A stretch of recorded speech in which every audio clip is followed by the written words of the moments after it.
Olá, estamos aqui com o segundo episódio do Pode Entrar e hoje a minha convidada mais que especial é a doutora Alice. A Alice é ginecologista, trabalha com a gente lá na clínica CBV e o papo hoje vai ser bem legal.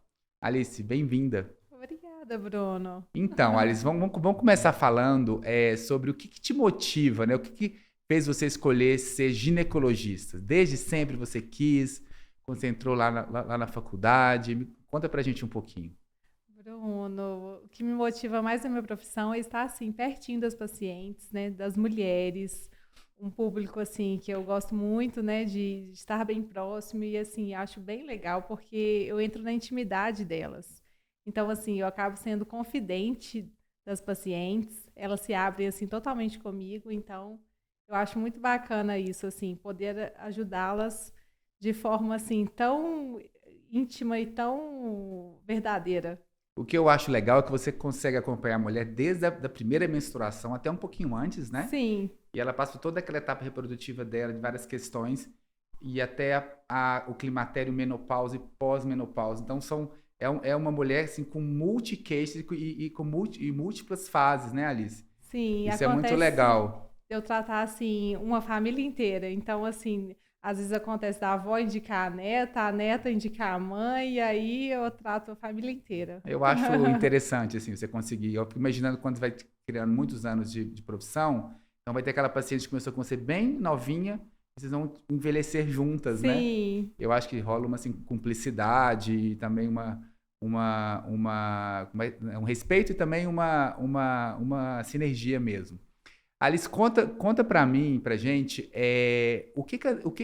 se as queixas ginecológicas, elas continuam as mesmas, mas as soluções, as possibilidades de tratar, isso mudou ao longo dos anos? sim, Bruno. As queixas dos pacientes são assim as mesmas há décadas. E eu gosto muito de exemplificar pelas pacientes da menopausa, que são. Eu gosto muito de começar a falar pelas pacientes da menopausa que são muito sintomáticas. Então, assim, os calorões da menopausa, o ressecamento vaginal, assim, o incômodo, o nevoeiro mental, aquele esquecimento, a dificuldade de sono, são as mesmas de sempre. Então, assim, você pode pegar a sua avó, a sua mãe, todo, né, assim, as queixas são sempre as mesmas, mas as soluções para essas queixas mudaram muito ao longo dos anos, especialmente assim de 5 anos para cá, a gente tem bastante novidade nessas questões. A terapia hormonal, ela pode ser, né, usada mais amplamente do que a gente imaginava. Então, a começar pela terapia hormonal, também temos um grande aliado, que é o laser íntimo, que eu tenho assim, né, como meu aliado na minha prática diária. E você consegue, com o laser, tratar questões que antes era mais complicado, né, Alice? Sim, antes a gente falava para os pacientes, ela às vezes queixava, estou com incontinência urinária. A gente fala, é normal, você já está com uma idade avançada. A gente não podia acolher a paciente de forma que a gente consegue acolher hoje e oferecer um tratamento adequado para várias questões. E tem uma assim, questão que a mulher envelheceu, ela envelhece e a expectativa de vida aumentou muito. Então Sim. hoje a gente vive-se mais tempo, né? E os Então, pacientes não querem simplesmente viver e muito, aí eu, elas por exemplo, querem eu também tenho viver eu tenho bem. algumas pacientes, por exemplo, de 70 anos, 65 anos, que ainda trabalham, né? Que têm uma vida profissional ativa, tem filhos, tem relações, né? Tem uma relação com o esposo sexual ainda. Então, eu acho que para a mulher chegar aos 70, 80 anos, uma vida mais normal, digamos assim, ela requer alguns tratamentos, né? Porque o corpo, Sim. ele acaba que ele sente falta, da falta do hormônio, da falta de um monte de questões aí que a gente consegue, talvez, com a ginecologia, tratá-lo de uma forma mais eficaz. E a nossa proposta é justamente essa, assim, junto com a longevidade, poder oferecer assim um suporte para a paciente para mantê-la sexualmente ativa, para manter sua satisfação pessoal. Então, assim, essas queixas também da intimidade, essas queixas assim da estética íntima, a gente consegue trabalhar muito hoje em dia. A gente consegue usar os próprios produtos assim usados na face, né, de bioestimuladores para aumentar, né, Produção a de colágeno. resistência, a produção de colágeno. isso vai refletir numa vida sexual, né, mais prazerosa. Então, a gente consegue usar os preenchedores, e aí os preenchedores eles têm a função tanto de volumizar quanto de melhorar a questão de não abrir fissura, que são aquelas feridinhas durante a relação sexual. Então, assim, a gente consegue, assim, atender as pacientes de uma forma mais plena hoje em dia. Que era uma coisa totalmente impensável alguns anos atrás, que não existia nenhum dessas possibilidades, né? Sim. Eu fico pensando assim, os tratamentos cirúrgicos ainda, eles são realizados, né? Sim. Mas os tratamentos não cirúrgicos, eles complementam muito bem e eles até retardam esse processo, né? Falando um pouquinho sobre as tecnologias, o laser, que você falou que é um grande aliado, né? A gente hoje na clínica tem o laser, que é um laser de erbium com laser de CO2. Quais as possibilidades de tratamento para o laser especificamente? Intravaginal, extravaginal? Fala pra gente quais são as queixas que as mulheres têm e onde que o laser pode contribuir para melhorias. O laser ele pode atuar na incontinência urinária. A gente aplica ele dentro da vagina para dar essa sustentação melhor, com mais colágeno, mais elasticidade. Vai sustentar melhor, né, a parede assim que está próxima da uretra. A gente consegue muito bem o tratamento as pacientes que têm ressecamento vaginal, que é assim muito frequente, né, essa queixa, principalmente na menopausa. A gente consegue também para as pacientes mais jovens de pós-parto, que queixam a frouxidão vaginal, um alargamento vaginal. A gente consegue fazer o que a gente chama de tightening vaginal, que é reduzir essa abertura vaginal, tudo isso com laser não cirúrgico. Ele também pode ser usado na parte externa para melhorar a textura da pele, melhorar a cor, promover o clareamento vulvar. E o laser também tem uma parte cirúrgica, você pode usar nas suas cirurgias tradicionais que você sempre fez, né, das linfoplastias, né? Hoje em dia você utiliza o laser com a ponteira cirúrgica também, certo? Certo. Eu tenho várias pacientes assim que já foram desestimuladas no passado a fazer a cirurgia íntima, mas que agora vieram para mim por conta da cirurgia a laser, que tem um pós-operatório mais favorável. Então, elas, assim, foram encorajadas a fazer o procedimento e às vezes, assim, com uma idade até que elas estavam quase desistindo de fazer o procedimento. Tive paciente, assim, de 60, 70 anos fazendo a cirurgia íntima e saindo felizes consigo mesmas. Então, assim, a possibilidade no tratamento da cirurgia íntima a laser melhorou muito as possibilidades de tratamento das pacientes. Então, ali você consegue, por exemplo, fazer o procedimento cirúrgico com a ponteira do laser e tratar juntamente, no mesmo ato cirúrgico, a parte interna com o laser, a parte externa. Então, faz um tratamento global. A gente prefere tratar em momentos diferentes, assim, a parte cirúrgica e a parte não cirúrgica. Sim. Porque a parte cirúrgica, a gente geralmente usa anti-inflamatórios, requer, assim, um cuidado especial no pós, né, laser cirúrgico. E aí, futuramente, assim, em torno de 2 meses, a gente já consegue tratar a parte não cirúrgica. Então, assim, ginecologia, então, consegue, por exemplo, a mulher com as queixas da menopausa, né?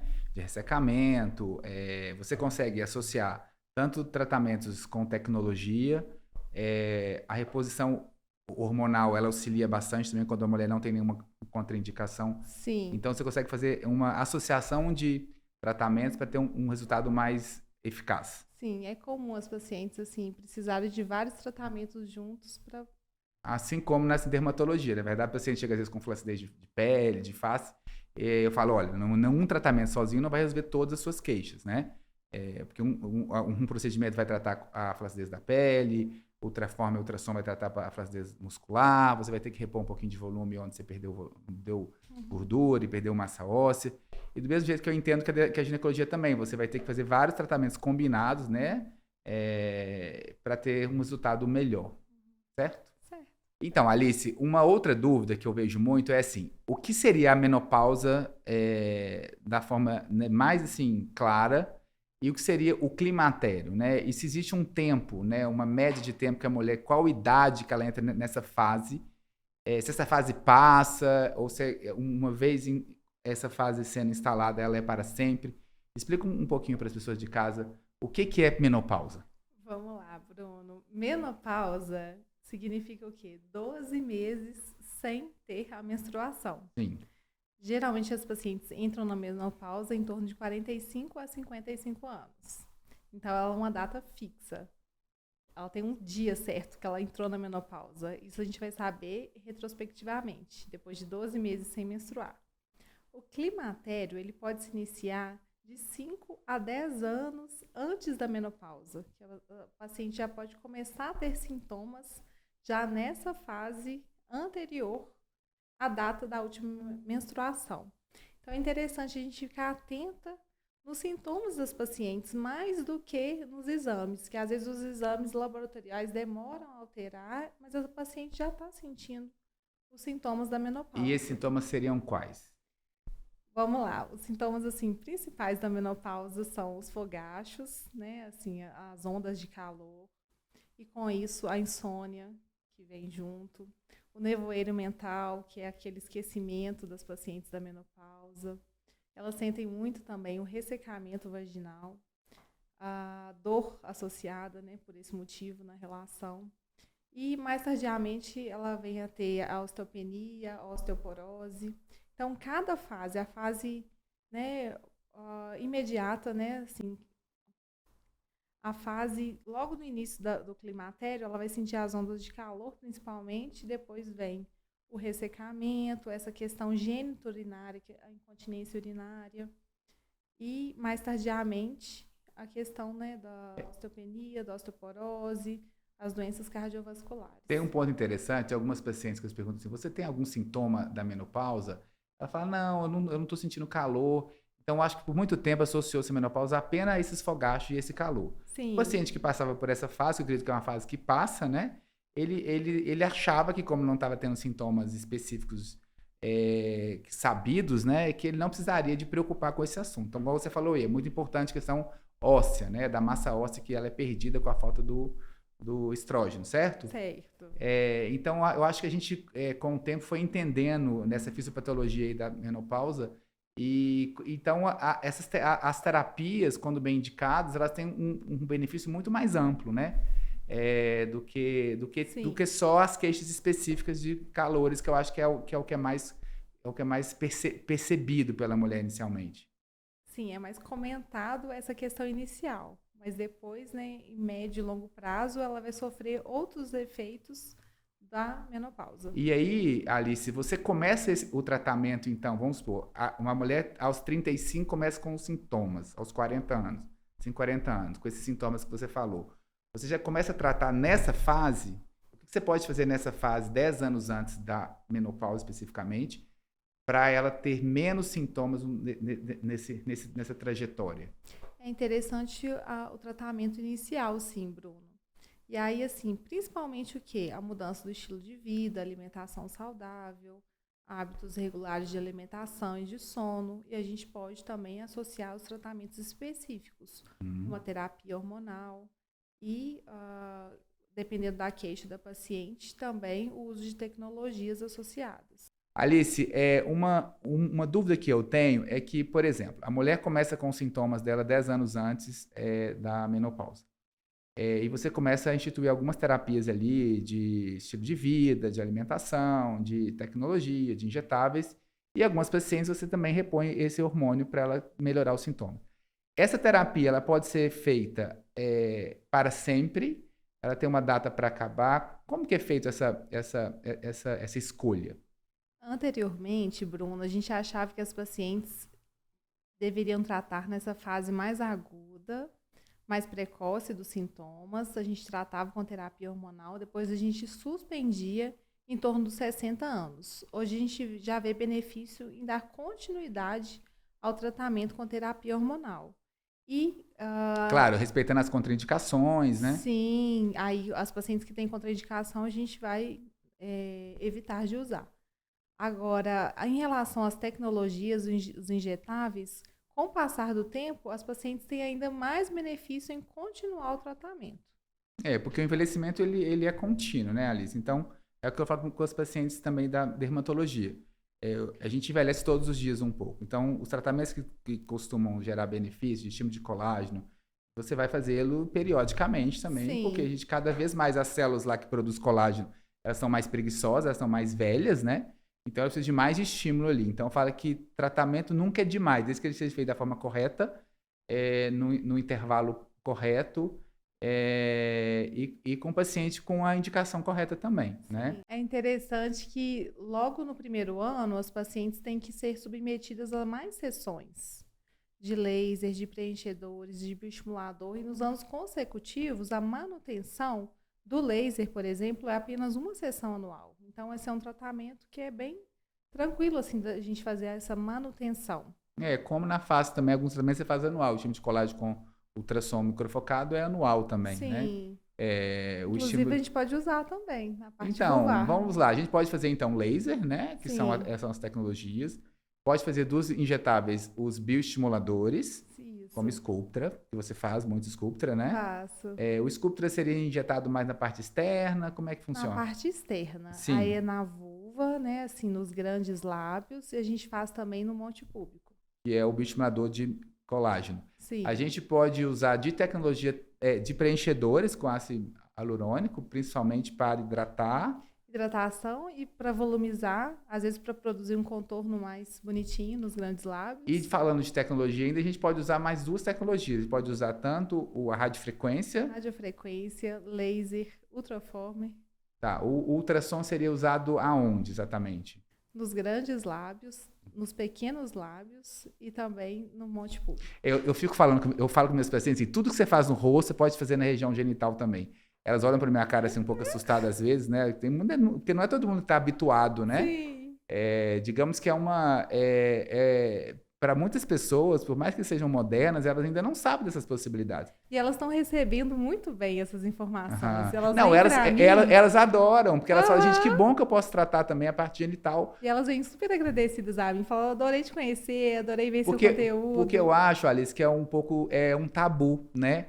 Eu acho que, às vezes, assim, as pessoas elas não têm informação. Então, eu como profissional da saúde, dermatologista, a minha paciente, eu tenho muita paciente que está na menopausa, né? A maioria dos pacientes tem em torno de 45, 55, 60 anos, e elas me perguntam, né? Então, acho que eu tenho o dever de contar para elas que existe uma profissional na clínica, uma ginecologista, que vai fazer toda aquela parte, obviamente, da ginecologia tradicional, dos exames de mama, genital, o Papa Nicolau, mas que também vai abordar a sexualidade, vai tratar a aparência, né, da região genital, que é uma coisa que talvez não se fazia há pouco tempo atrás, né? Sim, então, eu acho que é o meu dever, assim, abordar essa parte habitual da ginecologia. Muitos pacientes se surpreendem quando você fala. Eu acho que é meu dever tratar a parte básica da ginecologia, fazer o papel, né, de prevenção de câncer de mama, de útero, de ovário, mas eu posso oferecer mais para o paciente. Então, elas gostam de saber disso.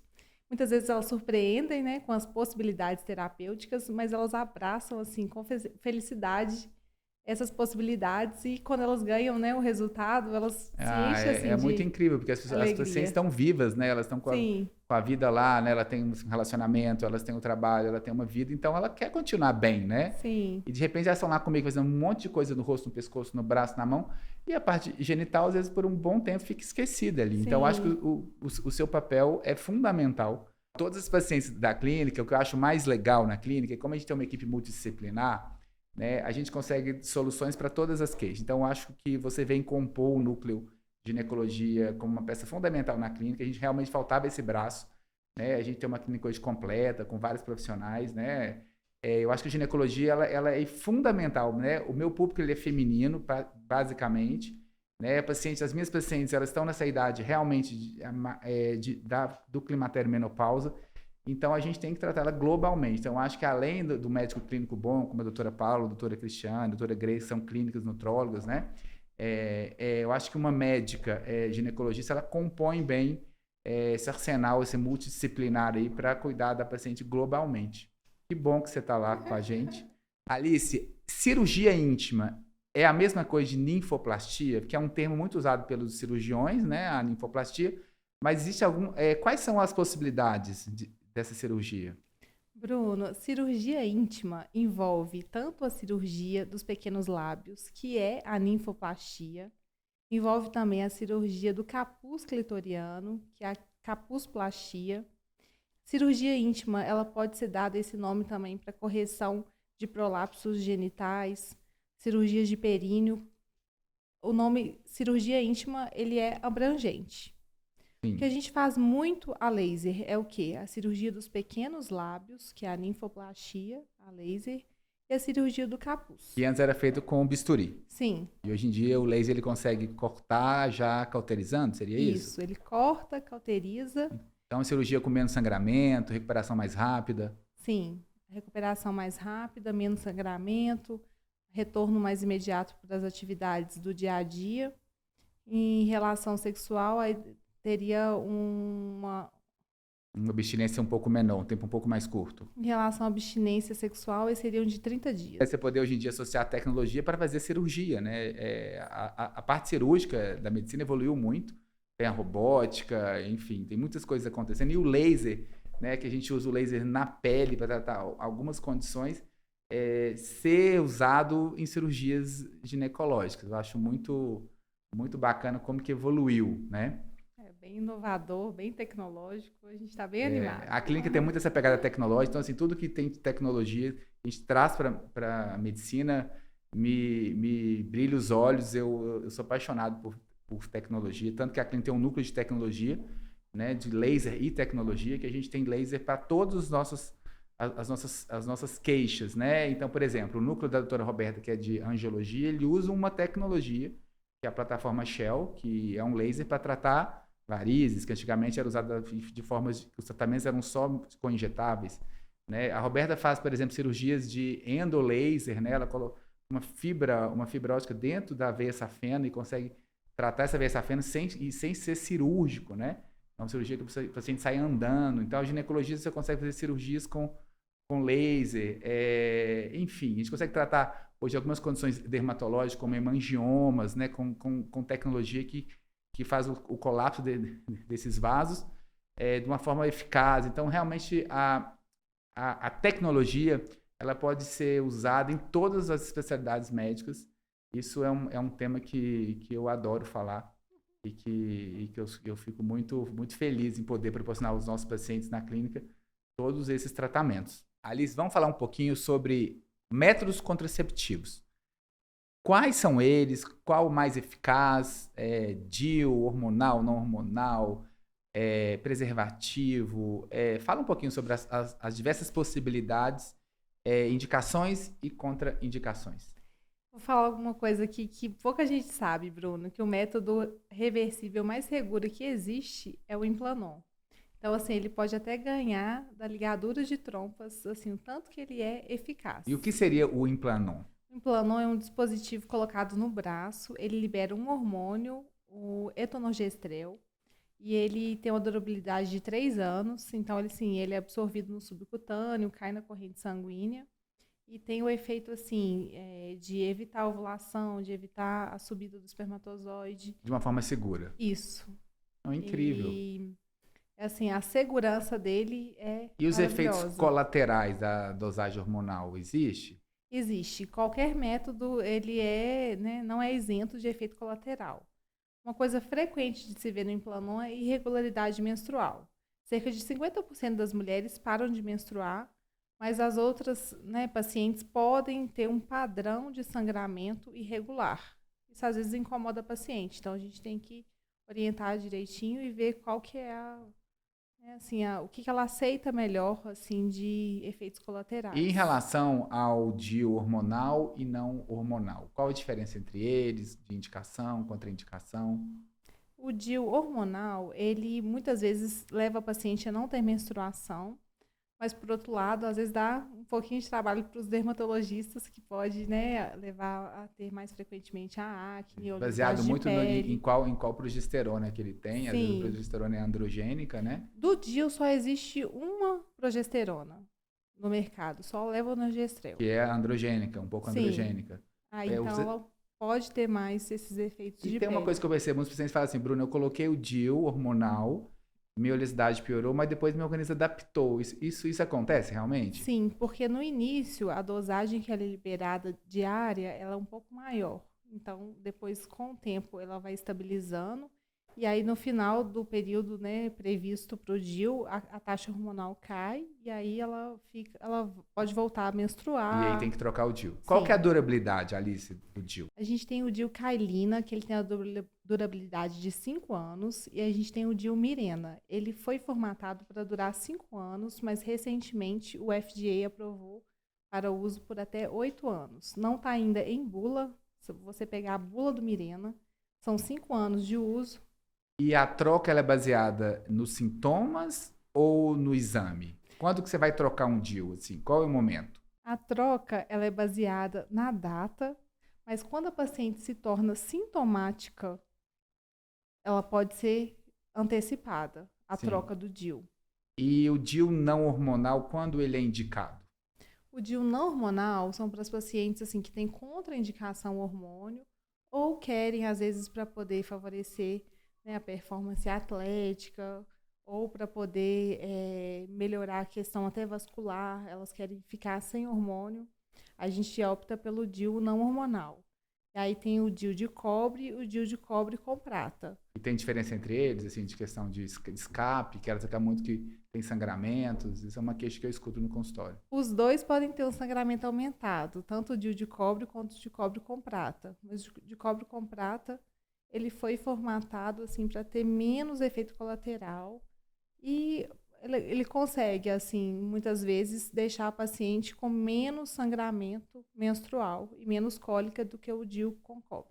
Então, tudo isso é discutido, né, Alice? A consulta médica é muito importante. Eu Sim, falo que é sempre importante uma consulta bem feita, né? Porque você vai entender as indicações, as contraindicações, qual que é o desejo do paciente. Às vezes um método se adapta para o paciente e não se adapta para outro. Então, essa tentativa aí de tentar acertar, né? E qual é o melhor método, eu acho que vai muito de cada um mesmo, certo?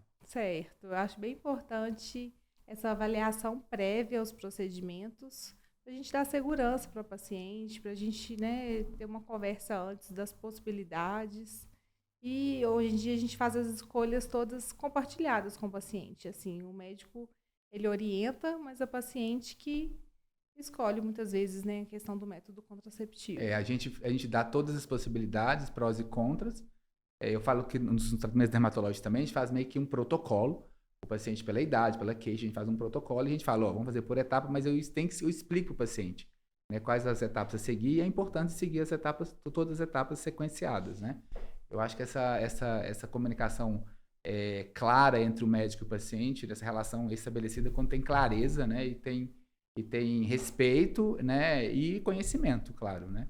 A gente vai levar muito em conta na hora da escolha do método contraceptivo também o planejamento da paciente, né? De quando que ela quer engravidar, ou se aquele método contraceptivo ela vai ficar até o período da menopausa. Então, assim, a gente vai conversar nesse momento para fazer a escolha ideal. Quais são os benefícios do DIU não hormonal? Bruna, os pacientes têm buscado hoje o DIU não hormonal, igual eu já falei anteriormente, né? Assim, para a questão de performance atlética, para melhora de massa magra, para não ter interferência em relação às varizes. Às vezes a paciente tem história familiar de trombose, quer evitar o uso de hormônios. Pacientes que têm muita enxaqueca e quer, né, suspender o uso de anticoncepcional oral. Então, assim, a gente tem visto, assim, as pacientes procurando bastante o uso de terapia não hormonal para contracepção e o DIU é um ótimo contraceptivo nesses casos. E ele é super seguro e a contracepção dele é super alta, né, Alice? Sim, ele ganha, assim, muito, né, da camisinha. Os DIUs ganham em contracepção em relação à camisinha, ganham em relação aos contraceptivos orais. Sim. Uma coisa interessante assim dos contraceptivos orais, que às vezes a paciente toma de forma regular, mas às vezes o intestino não absorve bem, às vezes a paciente vomita ou tem diarreia e aí não. Acaba tendo uma absorção e acaba prejudicando. Isso. Alice, aquela questão dos efeitos colaterais com os contraceptivos orais, eles são bem maiores, os efeitos colaterais, né? Sim. E eles também foram modificando essas dosagens. Como é que é isso? Os contraceptivos, né, anteriormente, assim, de 50 anos atrás, eles tinham um efeito muito grande, assim, o estrogênio dele era uma dosagem muito alta, levando, assim, a fortes, né, efeitos colaterais como trombose, embolia. Então, assim, com o tempo a gente foi reduzindo a dose dos contraceptivos orais. Eu opto muito, assim, por eles numa fase, assim, inicial da vida sexual da mulher, que ela quer controlar a acne, ela quer, né, uma regularidade menstrual. Então, assim, eles têm o seu momento também, os contraceptivos orais. É como se ela tivesse um maior domínio sobre aquela situação. Sim. Então, ela sabe exatamente, assim, tem paciente que sabe o dia e a hora que ela vai menstruar com o contraceptivo oral. Mas com o passar do tempo, o que acontece? Assim, a testosterona vai caindo, o SHBG, que é o hormônio, né, ligador de testosterona, ele vai aumentando. Então, com o tempo, a paciente, assim, de 30 a 35 anos, com o contraceptivo oral combinado, ela vai queixando diminuição de libido. Então, a gente sente essa necessidade de mudança. E aí que vem os DIU, aí que vem, né, o implante. Então, assim, cada paciente tem a sua necessidade e a gente tem que individualizar muitos casos por conta disso. O que eu recebo muito lá no consultório é pacientes que usavam o contraceptivo oral e aqueles que melhoram a pele, a oleosidade, né? Que muitos deles a progesterona é antiandrogênica, que bloqueia. Uhum. E elas tiram o oral para a introdução de um DIU, por exemplo, e a acne piora bastante. Uhum.